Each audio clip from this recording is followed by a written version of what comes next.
Live from the chicken wing capital of the world, Buffalo, New York.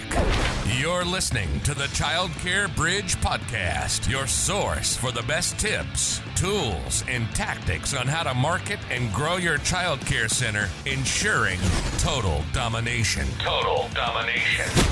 This is the Childcare Bridge, and this is your host, Michael Tasner.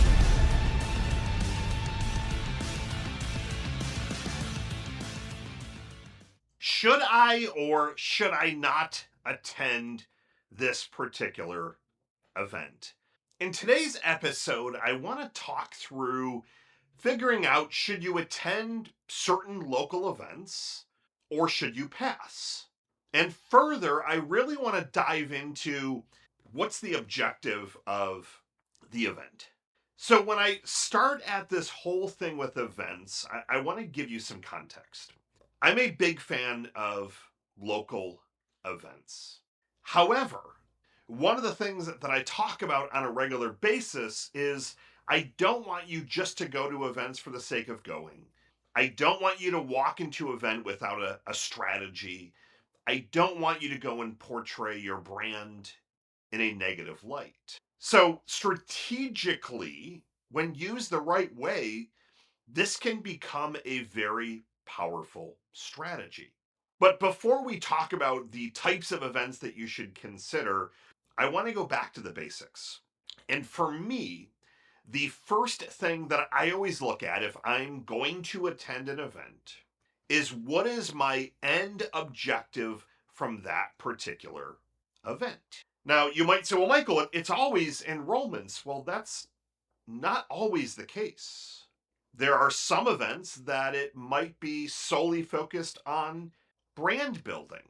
Some events might be networking with other like-minded businesses that are similar to yours, gymnastics studios, dance studios, martial arts, and building up those relationships. Other events could be marketing events to where people are coming and they're seeing vendors, so to speak, and they're interacting, and it's really about meeting the vendors. And that to me is more of a marketing event. But there could also be events around staff. So when I look at the event schedule, I always like to know how many events am I looking at doing that are going to fit in those different boxes. If I need to get some staff, I might cherry pick a couple of different events that I know that my target audience of staff that I would be looking for would be attending. If it's peak enrollment time, I might look for events around those particular times.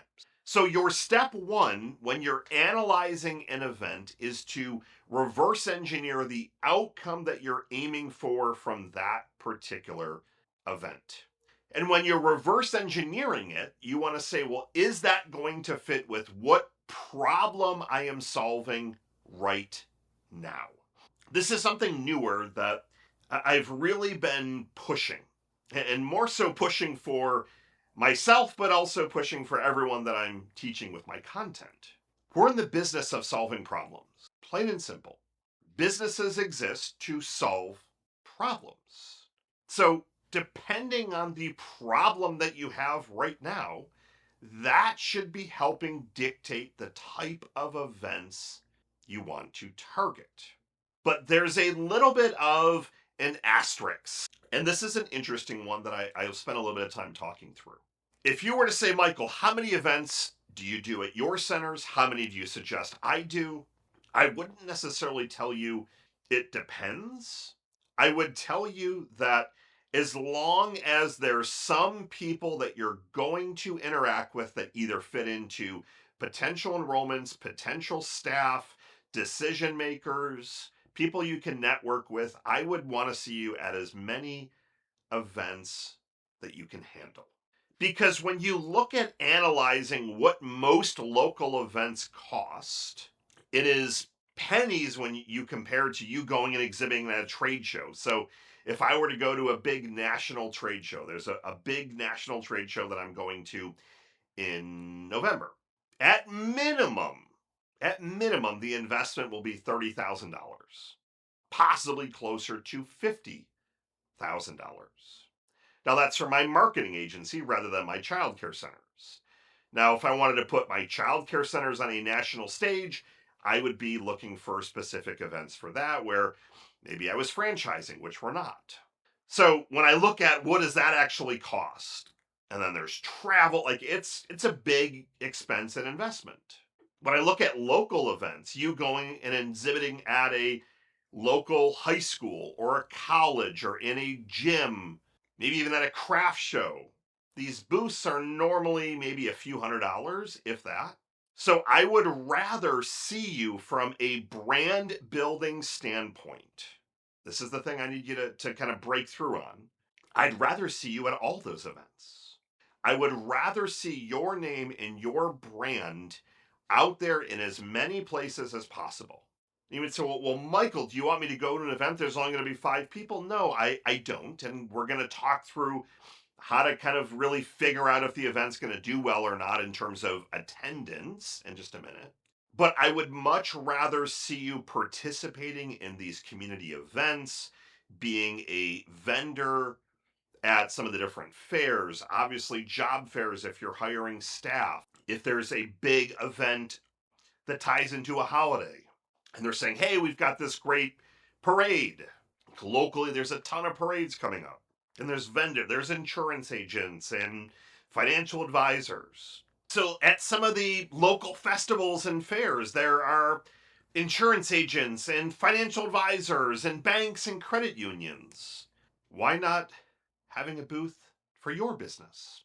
So when it comes to local events, this aspect around brand and getting your name out and more eyeballs seeing the name of your business is never a bad thing.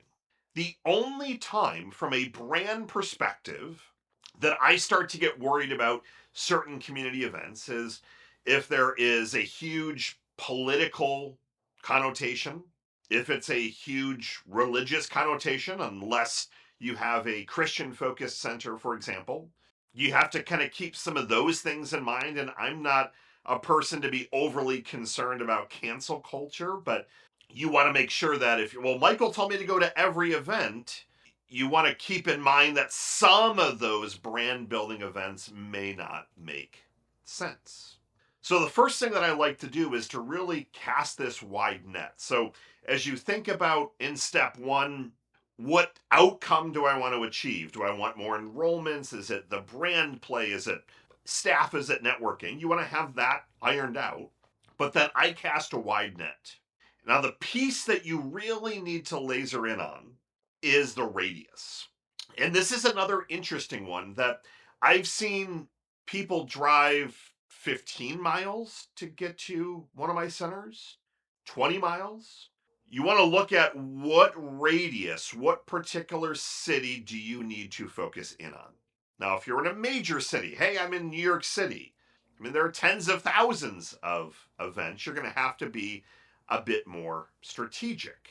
But if you're in smaller cities, it's pretty easy to sort out and pick. But if you cross into other cities, you want to cast that net a little bit wider, that maybe instead of just being in this city, you've got families over here. I want you to look at all those different overlaps. And as you start to cast that net and find the different events, now is when we can start to rank and prioritize. And the way that I prioritize is putting a simple spreadsheet. I've got the name of the event, and then I have whatever details the event organizer has provided. And this is where it's going to start to be telling of, is this typically a successful event? What kind of attendance? If they don't have any details to provide, that's never a good sign. So I like to just ask some basic questions. Can you tell me a little bit more about the type of people that come to this event? How long have you been running the event for? Can you tell me about some of the other vendors or sponsors that are going to be there? How is the event marketed? So one of the things that I've seen is local craft shows, and I have a very soft place in my heart for local crafters. and not even when I say local, I would even just say crafters in general. I used to attend events with my mom when I was a kid, and I still go to a couple of craft shows every single year. There's actually a few fun things in the scene behind me that came from a craft show. That cool light that has the two balls behind me is pipes that are put together, and it was made by this guy that traveled like 10 hours to get to the particular craft show. But the issue is not all craft shows are created equal. There are a couple that are put on by event organizers, and there are longevity terms around them, like, hey, this has been going on for 25 years. But then there's other craft shows that maybe a church decides to put one on. They want to try and get a bunch of vendors at $50 a table, but the church only has 50 people that attend, and they're hoping that the community comes. So you have to try and get the details on, again, how long has the event been taking place, who is typically coming. It's not just the fee. You might say, well, Michael, you told me to go to every event. Well, I understand that, but I'm also a realist that I know you're not going to go to 50 events during the course of the year. So if you're trying to attend one event a month, for example, I want that net cast kind of wide. And then I want you to put all the different events that are on there with the details. And I like to really laser in on who's going to be there and tell me a little bit more about the expected attendance. If they give you wishy-washy numbers, well, I think we're going to end up having probably 10,000 people. You're like, well, geez, this is a town of 3,000 people, so are that many people coming in? I'm always nervous for events that are, this is the first year, but you've got to look at, again, who's putting on the event. So that's kind of the second step. You've figured out what your goal is for a particular event. The second step, then, you're capturing a really wide net so you can see all the different events, and you're going through and getting the details from the event organizers. From there, I like to put together a sample event calendar.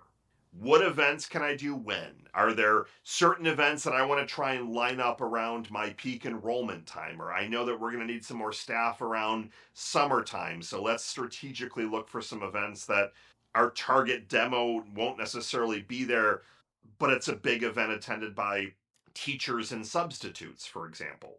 There's always events at schools that you can look at attending. And I love to target the teachers that are there and the substitutes that are there, the teachers' aides, often the people that are just walking around. So I'm looking at the schedule and I'm trying to back into something. Ideally for us, our criteria is 12 events a year minimum. Some of my locations are doing 20 or 25 events. And it's not even just the budget. I have to factor in time. I'm paying my team. They're not attending an event on a Friday night or Saturday or Sunday for free. So I've got to factor all that in, and travel costs and giveaways and things like that. But when I really start to look at it, and I'm going to leave you with this comment, and then I'm going to continue in next week's episode around how are you capturing their data and how are you moving them throughout your funnel. But I need you to really think about this one aspect. If you're looking at, great, 12 events a year, and let's just round up and say every event is going to cost $1,000. That includes a little bit of giveaway, paying your team, so one or two team members, and probably a few $100 booth fee on the high side. I'm making the assumption that you at least have a table or something already to go. If you were to only get one enrollment, for example, or if you were only to get one new team member, does that outweigh that $1,000 number? I would argue 100% yes. We are willing to invest up to $1,500 to get one new enrollment. CPE, cost per enrollment. We're willing to invest $3,000 to $5,000 to get a new team member. So when you start to look at those numbers, one of the things I don't want you to do is to say, well, that one's $600. That's too expensive. We can go to these other ones. You've got to be thinking about your end objective for that particular event. Is the right people going to be there? Yes or no?